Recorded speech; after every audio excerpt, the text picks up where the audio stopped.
You have a Deebot robot and it has a broken side brush clip. I set out to see if you could 3D print another one. I jumped straight to it by modelling up a new clip in SolidWorks 3D software. I threw it into the Bamboo Lab H2D printer and I printed this beauty here. If you need to know how to get into your Deebot, check out the videos on my channel about the side brush clip. Now, here is the first 3D print from the Bamboo Lab printer. That's the 3D printed watch I'm working on. Check that out later when I release a video on that one, but I'm still working on that. Let's check out this first print to see how it goes. Into the side brush. Oops. Oh no, it snapped. I did model the same geometry as the original clip, but it's obviously not strong enough, especially with PLA plastic. But let's check it out in the motor anyway to see if I've got the gearing right. So I've put it in here. I'm putting the other gears back in place just to see if it's going to spin around. And yep, it's working okay, so I've got that bit right. I just need to adjust the model to make it a bit more robust and not snap as easily. And I could try a different material as well, but I'm going to retry it in PLA just to see if I can do it.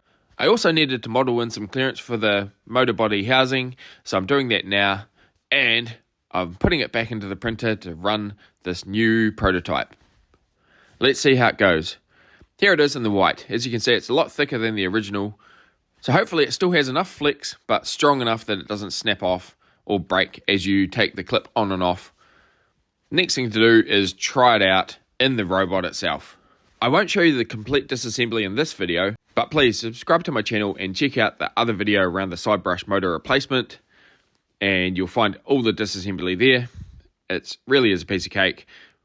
The motor housing here has 3 screws, 2 on the top and 1 underneath. One sits underneath the logic board, so you have to loosen the logic board to get to the screw. But then you can take the whole motor out just like that, unplug it, take it away, and now there's 3 clips that hold the upper casing lid on.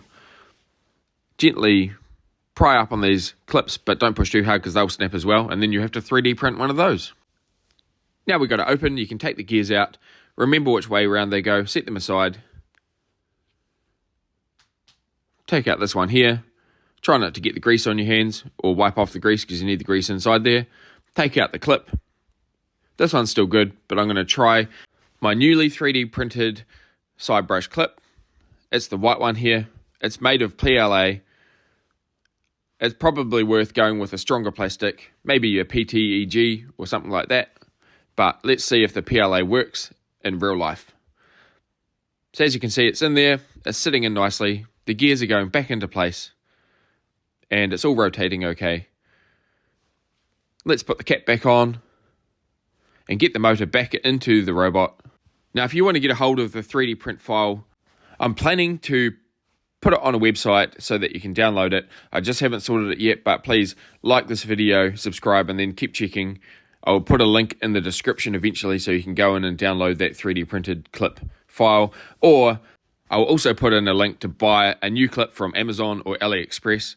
So if you can't 3D print it and you just want to buy it, then check out those links as well. But let's check this thing out. Yes, the side brush clipped in okay. It's rotating okay. So let's test it out. Woohoo! Spinning. And now it's working. I'm going to test it out and see how long it lasts. But if it doesn't, you know where to get a new one. Just print another one.